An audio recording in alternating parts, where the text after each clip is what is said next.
Hello my dear student, मेरा नाम है संतोष और स्वागत है आप सभी का आपका अपना प्यारा सा छोटा सा education platform master teaching centre में। मेरे दोस्त मेरे भाई, यदि आपका भी 12th में मैथमेटिक्स है और 2026 में आपका एग्जाम है तो आप इस क्लास को शुरू से लेकर के अंत तक देखिएगा, क्योंकि आज की क्लास में हम लोग बात करेंगे कि यहाँ पे क्या है कि आव्यूह का गुना, मल्टीप्लिकेशन ऑफ मैट्रिक्स का गुना कैसे करते हैं। क्योंकि कई ऐसे मेरे भाई होते हैं, इंटर के स्टूडेंट होते हैं जो इनका मैथमेटिक्स होता है और मैथमेटिक्स में जो आपका चैप्टर 3 है, क्या तीसरा चैप्टर है जिसका नाम आव्यूह है, जिसका नाम मैट्रिक्स है। तो आव्यूह का दो जो आव्यूह होता है उसको कैसे आपस में गुना करते हैं, गुना करने का तरीका क्या होता है। यकीन मानिए मेरे भाई, इस वीडियो को यदि आप शुरू से लेकर के अंत तक देख लेते हैं तो कभी भी आव्यूह को, दो मैट्रिक्स को गुना करने में आपको प्रॉब्लम जीवन में नहीं होगा। मैं 110% गारंटी के साथ बोलता हूं। बस इस वीडियो को शुरू से लेकर के अंत तक देखिएगा, पूरा डेडिकेशन के साथ अच्छा से देखिएगा, एग्जाम में आपको कभी भी दिक्कत नहीं होगा। और कोई भी मैट्रिक्स हो उसको एकदम आप लोग आसानी पूर्वक गुना कीजिएगा। क्योंकि जब हम भी इंटर में थे, मैथमेटिक्स मेरा सब्जेक्ट था, सबसे ज्यादा प्रॉब्लम जानते हैं इसी में होता था कि आव्यूह का गुना करते थे ना, भूल जाते थे कि किसको कैसे गुना करना, एक भी ध्यान नहीं रहता था और हमेशा गलती होता था। लेकिन हम आपसे कहें ना कि जिस गलती को हम करके आए हैं उस गलती को आपको करने नहीं देंगे। इसलिए मेरे भाई मेरे दोस्त, बस आप हम पे विश्वास कीजिए, एग्जाम में आपको बेहतर परसेंटेज जरूर आएगा। तो चलिए हम लोग बात करते हैं कि यहाँ पे क्या होता है कि मल्टीप्लिकेशन ऑफ अ मैट्रिक्स का हम लोग गुना कैसे करते हैं, दो मैट्रिक्स का यहाँ पे आपस में कैसे मल्टीप्लाई किया जाता है। तो सबसे पहले मैट्रिक्स से गुना करने से पहले हमें क्या करना चाहिए, एक चीज के बारे में हमको समझना सबसे ज्यादा जरूरी है। हम लोग क्या करते हैं, यहाँ पे कोटि, यहाँ पे आपको समझना चाहिए, क्या कोटि के बारे में समझना चाहिए कि कोटि किसको कहते हैं। थोड़ा सा आप लोग ध्यान दीजिएगा कि कोटि किसे कहा जाता है और कोटि का मतलब क्या होता है। आप लोग इंग्लिश मीडियम का स्टूडेंट होंगे जो जानते हैं उनके ऑर्डर, क्या ऑर्डर किसको कहते हैं, क्या ऑर्डर किसको कहते हैं। तो यहाँ पे क्या होता है कि ऑर्डर का मतलब क्या होता है, सिंपल सा सीधा सा समझिए कि पंक्ति की संख्या, यहाँ पे क्या होता है कि पंक्ति की जो संख्या रहता है ना ब्रदर जी, क्या पंक्ति की जो संख्या रहता है और गुना में स्तंभ की संख्या, क्या गुना में स्तंभ की संख्या, यही क्या कहलाता है, ऑर्डर कहलाता है। क्या कहलाता है, यही आपका ऑर्डर कहलाता है, यही आपका ऑर्डर कहलाता है। मतलब नंबर ऑफ अ रो, पंक्ति को हम लोग क्या बोलते हैं, रो बोलते हैं, राइट। स्तंभ को हम लोग क्या बोलते हैं, कॉलम बोलते हैं, क्या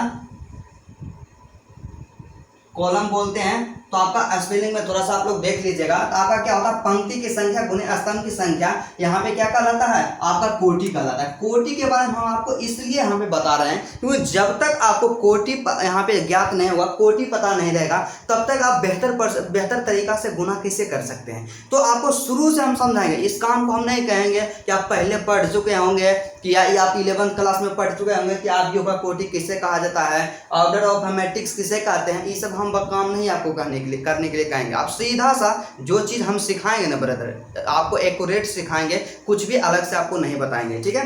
तो यहाँ पे पंक्ति आप लोग जानेंगे कोटि किसको कहते हैं कि कोई भी मैट्रिक्स रहता है उसमें जितना रहता है पंक्ति की संख्या और जितना रहता है स्तंभ की संख्या, वो दोनों का जो गुना करते हैं ना, बस वही क्या कहलाता है, हमारा कोटि कहलाता है। लेकिन क्या होता है कि पंक्ति की जो संख्या होता है ना ब्रदर, इसको हम लोग एम से या एम के द्वारा सूचित करते हैं और स्तंभ की जो यहाँ पे कॉलम की संख्या, स्तंभ की संख्या जो रहता है उसे हम लोग एन के द्वारा सूचित करते हैं। मतलब सीधा समझे कि आव्यूह का जो कोटि होता है एम इंटू एन होता है, क्या एम इंटू एन होता है। और यहाँ पे आप लोग समझिएगा, एम हम कहें तो मतलब पंक्ति की संख्या और एन जब हम बोले तो समझ लीजिएगा स्तंभ की संख्या। इतना चीज आप जान गए होंगे, आपको दिक्कत यहाँ पे तो नहीं होना चाहिए। तो चलिए हम लोग गुना करते हैं कि दो आव्यूह को आपस में कैसे गुना किया जाता है, सिंपल और आसान ट्रिक के साथ आपको बताएंगे।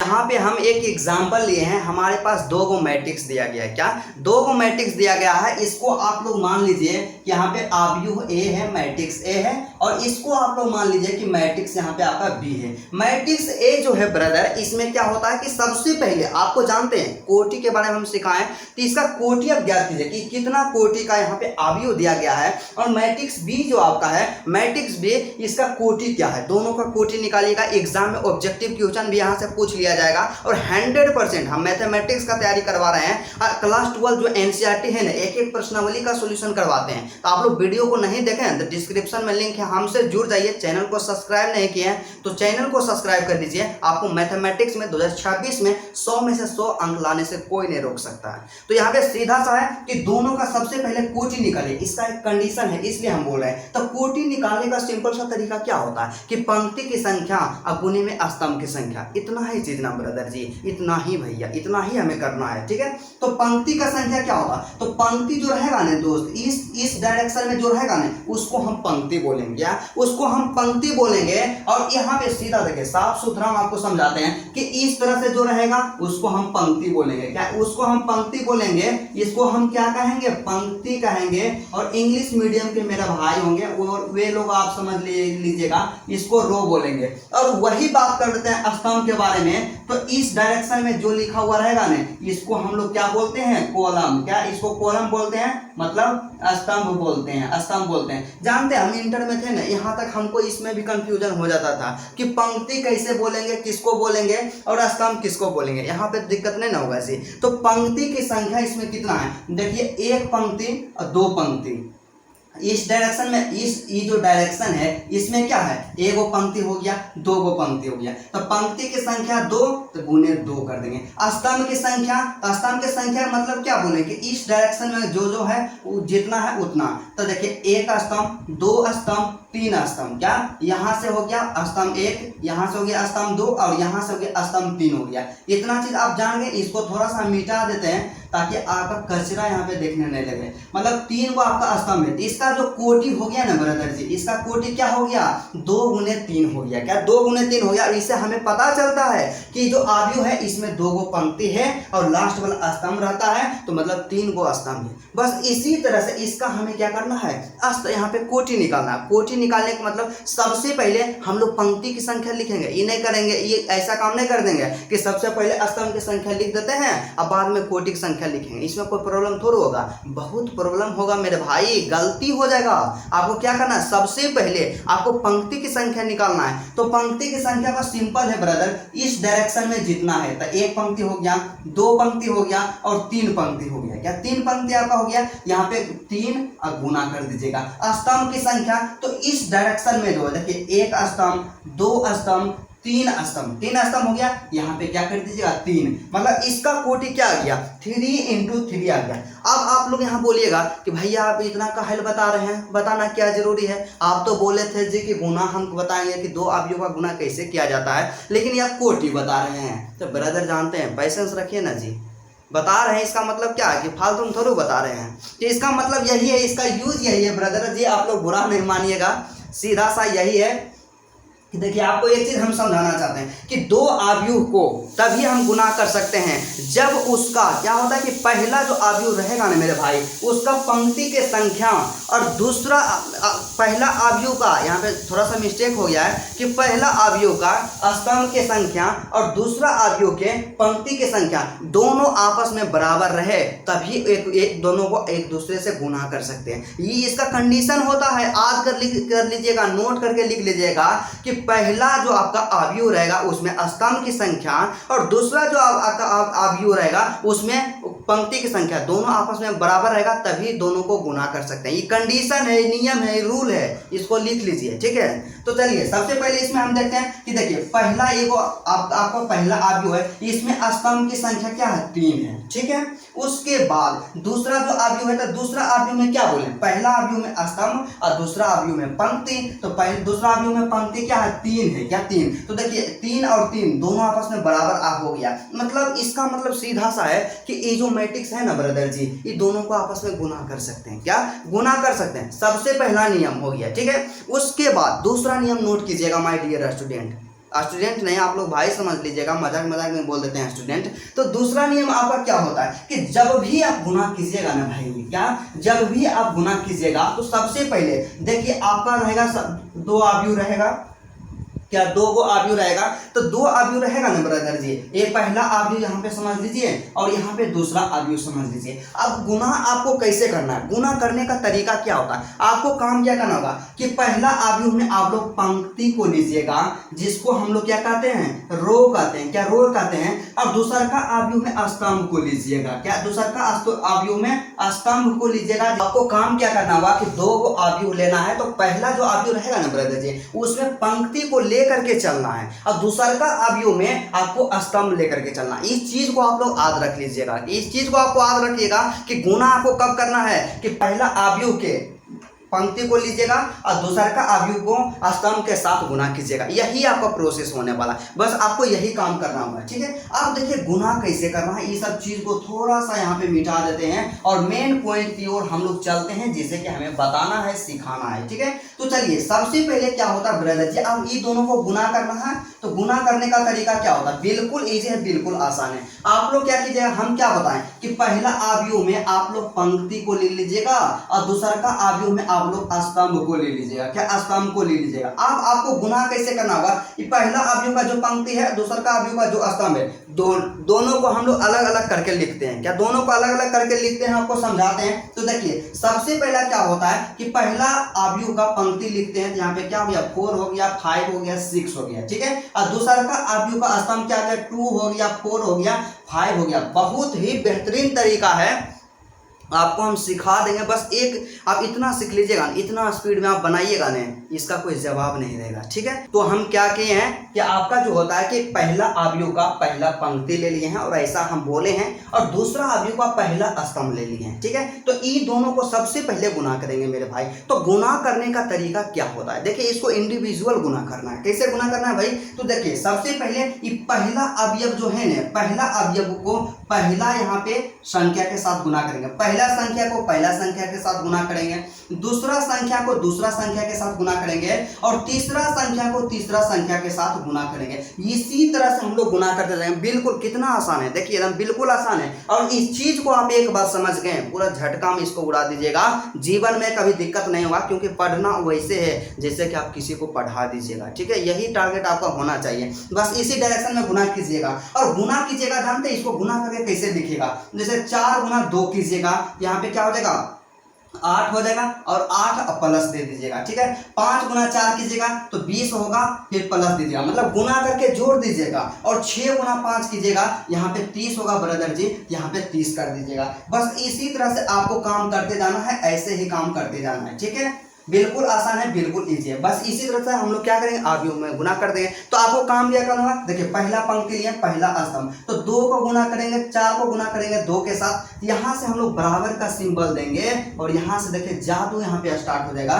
4 × 2 आप लोग लिखते चल जाइए, काहे लोग इतना परेशान होते हैं। 4 × 2 फिर क्या कर देंगे, प्लस का चिन्ह देंगे। फिर 5 को गुना करेंगे 4 के साथ, तब 5 × 4 यहाँ पे क्या हो जाएगा 5 × में यहाँ पे 4 हो जाएगा, फिर प्लस का चिन्ह देंगे, ठीक है। फिर 6 × में 5 हो जाएगा, तो 6 × में यहाँ पे क्या कर देंगे 5, तो 6 × में 5 कर देंगे, राइट। आप देखिए क्या किए कि पहला पंक्ति को पहला स्तंभ के साथ गुना किए। आप लोग क्या कर सकते हैं, इसको शॉर्ट में भी लिख सकते हैं, कोई जरूरी नहीं है। फिर दूसरा पहला पंक्ति को दूसरा स्तंभ के साथ भी गुना करेंगे, तो इसको गुना करेंगे 6 के साथ, फिर इसको गुना करेंगे 0 के साथ और इसको गुना करेंगे 5 के साथ, मतलब 4 गुना 6 करेंगे तो आपका 24 आ जाएगा। यहाँ पे डायरेक्ट हम लोग 24 लिख सकते हैं, आप लोग लिख दीजिएगा, ठीक है, समझ गए होंगे। उसके बाद फिर क्या होता है कि 5 गुना में 0 करेंगे और किसी भी संख्या को यदि हम 0 से गुना करते हैं तो 0 ही आता है, तो यहाँ से हम लोग क्या लिख देंगे, यहाँ पे 0 लिख देंगे, ठीक है। इस तरह से आपका स्पेस थोड़ा सा कम है ब्रदर जी, एडजस्ट कर लीजिएगा, आपको बेहतरीन तरीका से हम समझाएंगे, ठीक है। और उसके बाद 6 को गुना कीजिएगा 5 के साथ, तो 6 बचे आपका 30 हो जाएगा, यहाँ पे आप लोग 30 लिख लीजिएगा, ठीक है। और उसके बाद देखिए पहला स्तंभ के साथ गुना कर लिए, दूसरा स्तंभ के साथ गुना कर लिए और तीसरा का स्तंभ के साथ गुना करना है, तो 4 × 7 कीजिएगा, आपका क्या आ जाएगा 28 आ जाएगा, यहाँ पे प्लस दीजिएगा, ठीक है। फिर 6 × 8 कीजिएगा, 5 × 8 कीजिएगा, 8 बचे क्या हो जाएगा 40। देखिए दूसरा अवयव को दूसरा के साथ गुना करेंगे, तो 5 × 8 करेंगे तो आपका क्या होगा 40 होगा, यहाँ पे 40 कर देंगे, फिर प्लस कर देंगे, ठीक है। 6 गुना 9 करेंगे तो 9 छः क्या हो जाएगा 54 हो जाएगा, 54 होगा। यहाँ पे क्या कर देंगे 54 कर देंगे, ठीक है। बस इतना काम करें तो पहला पंक्ति के साथ सबको गुना कर दिए तो पहला पंक्ति हो गया। अब दूसरा का जो आपका पंक्ति है ना ब्रदर जी, जो काम हम पहला पंक्ति के साथ किए हैं वही काम आपका दूसरा का पंक्ति के साथ टोटल स्तंभ के साथ हम लोग कर देंगे। तो सिंपल है। तो देखिए 7 गुना करेंगे, 7 को गुना करेंगे 2 के साथ, 8 को गुना करेंगे 4 के साथ, और यहाँ पे 9 जो आपका बचा हुआ है क्या 9 है तो 9 को गुना करेंगे 5 के साथ। तो 7 गुना 2 करेंगे, यहाँ पे क्या आ जाएगा 14 आ जाएगा, फिर प्लस का चिन्ह देंगे, ठीक है। फिर 8 गुना 4 करेंगे, 8 चौक आपका 32 हो जाएगा, फिर प्लस का सिंबल देंगे, और 9 गुना 5 करेंगे तो आपका 45 हो जाएगा, यहाँ पे 45 लिख देंगे, ठीक है।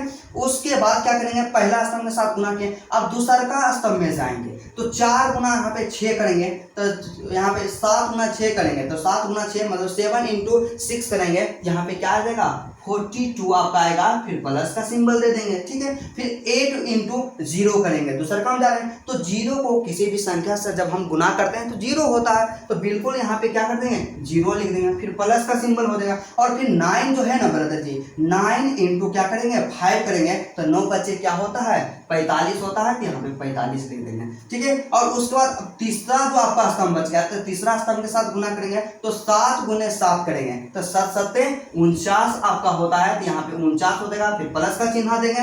फिर 8 गुना 8 करेंगे तो 8 64 होता है, मतलब 8 इंटू 8 64 होता है, यहाँ भी आप लोग क्या कीजिएगा 64 दे दीजिएगा, फिर प्लस का सिंबल हो जाएगा। फिर 8 9 को गुना करेंगे 9 के साथ तो 9 इंटू 9 81 होता है, मतलब 9 9 81 होता है, यहाँ पे हम लोग क्या कर देंगे 81 कर देंगे। देखिए काम हो गया, जो भी काम करना था ना ब्रदर जी आपको यहीं तक काम करना था, इतना आप कर दिए ना, बिल्कुल इजी हो गया। क्या बिल्कुल आपका आसान हो गया, बस यहाँ से आंसर आ गया। इस सबको सिर्फ जोड़ दीजिए, तो जोड़ने का तरीका क्या होता है, बहुत ही आसान इसका तरीका है ऐड करने का। देखिए 4 गुना 2 कीजिएगा आपका 8 हो जाएगा, फिर प्लस में या इस सबको जोड़ते लिख दीजिए एक बार, क्या दिक्कत है। 4 इंटू 5 करेंगे, यहाँ पे क्या हो जाएगा 20 हो जाएगा, ठीक है। फिर 6 इंटू 5 करेंगे 30 हो जाएगा, यहाँ पे 30 दे दिए, राइट। यहाँ पे 45 था, 45 थोड़ा सा लिख देते हैं बढ़िया से। अब देखिए 30 और 24 कितना हो जाएगा 20 30 20 50 है, अब 50 और 4 आपका 54 हो जाएगा, यहाँ पे 54 लिख देंगे, ठीक है। फिर यहाँ पे ई सबको ऐड कर देना है, तो यहाँ पे 4 हो गया, 8 4 12 के 2 बाकी रह गया 1, यहाँ पे हो गया 5 5 10 और 10 2 यहाँ पे क्या हो जाएगा 12 हो जाएगा, 122 हो गया आपका। आप लोग जोड़ लीजिएगा 122 ही आएगा। अब ये सबको जोड़ेंगे, देखिए 5 2 7 और 7 और 4 कितना हो गया 11, 11 का 1 बाकी रह गया 1, 4 3 7 1 8 1 9 हो जाएगा, मतलब 91 आपका हो गया। ठीक उसी तरह से यहाँ पे क्या होता है कि 5 2 क्या हो जाएगा 7 हो जाएगा, 4 4 क्या हो जाएगा 8 हो जाएगा, ठीक है। उसके बाद फिर 4 और 1 5 हो जाएगा, और 5 और 9 कितना होता है 14 होता है, 14 का 4 बाकी रह जाएगा, हाथ में 1 रह जाएगा। और उसके बाद ये यहाँ पे हो गया बाकी 1 था 9 हो गया, 9 6 15 और 15 और 4 क्या होता है 19 होता है, इतना हो गया। और बस एक थोड़ा सा अगला स्टेप आपका क्या हो जाएगा यहाँ पे सिंपल सा कि देखिए यहाँ पे 30 20 50 और 50 8 आपका 58 हो जाएगा, यहाँ 91 था 91, 54 है 54 हो जाएगा, 122 है 122 हो जाएगा। उसके बाद फिर 87 87 और 194 है तो 194 हो जाएगा, यही आपका आंसर होगा। और इस तरह से आपका कोई भी आंसर रहे 100% करेक्ट आंसर आएगा, जेन्युइन आंसर आएगा। बस यही आपका गुना करने का तरीका होता है। मुझे उम्मीद ही नहीं बल्कि पूर्ण विश्वास है कि आप लोग समझ गए होंगे कि 2 अवयव को कैसे गुना करना है, गुना करने का तरीका क्या होता है। और आपको थोड़ा सा भी कंफ्यूजन होगा ना ब्रदर जी, आप लोग वीडियो को रिपीट करके देख लीजिएगा, एग्जाम में या किसी भी किताब में कोई भी गुना कर है ना अवयव का एक भी क्वेश्चन आपसे नहीं छूटेगा, 100% आप लोग गुना कर दीजिएगा। तो चलिए यदि आपको वीडियो अच्छा लगा वीडियो को लाइक कर दीजिएगा, और मेरे चैनल पे यदि आप नए हैं मेरे भाई तो चैनल को भी सब्सक्राइब कर लीजिएगा, क्योंकि आपका एग्जाम में आपको 100 आउट ऑफ 100 स्कोर करवाना है। तो चलिए आज का क्लास यही रहता है, फिर आपसे मिलते हैं नेक्स्ट वीडियो में और नेक्स्ट टॉपिक के साथ। तब तक के लिए जय हिंद।